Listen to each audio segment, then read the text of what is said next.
वाढत्या कोरोना प्रादुर्भाव पाहता अमरावती जिल्ह्यामध्ये पोळा या सणाला जिल्हाधिकाऱ्यांनी बंदी घातली आहे।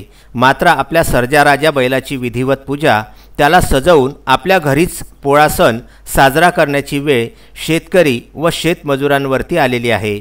भारत हा कृषीप्रधान देश म्हणून ओळखला जातो। पोळा हा कृषीप्रधान देशातील व मराठी संस्कृतीतील महत्त्वाचा सण।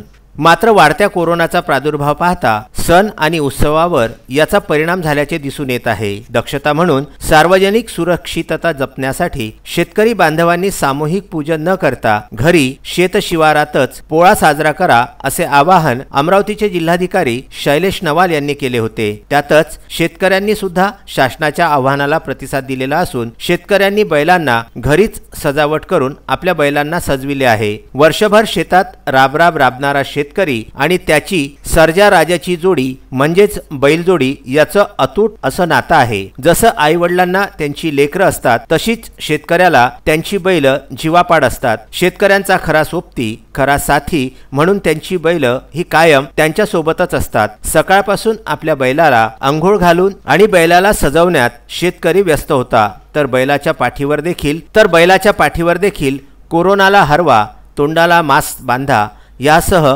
कोरोनाच्या बाबतीमध्ये संदेश देण्यात बळीराजा विसरला नव्हता। ग्रामीण भागात घरीच मातीचे छोटे बैल तयार करून त्याला रंगरंगोटी करून आपल्या मुलांना देण्याची परंपरा आहे। त्याकरिता मातीचे बैल तयार करीत असताना ग्रामीण भागातील नागरिक सुद्धा व्यस्त असताना दिसून आले।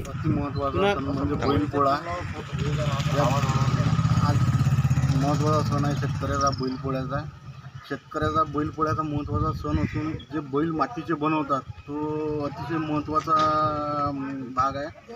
बैल मार्केट बाजारात खूप उपलब्ध भेटतात, पण जे मातीचे बैल आम्ही तयार करतो ही परंपरा आहे शेतकऱ्याची। पोळ्याच्या दिवशी ही परंपरा करावी लागते। या परंपरेनुसार आम्ही शेतातील माती वगैरे आणून आम्ही शेतकरी मित्र बैल तयार करतो आणि या बैलाची पूजा करणे हा महत्त्वाचा भाग आहे।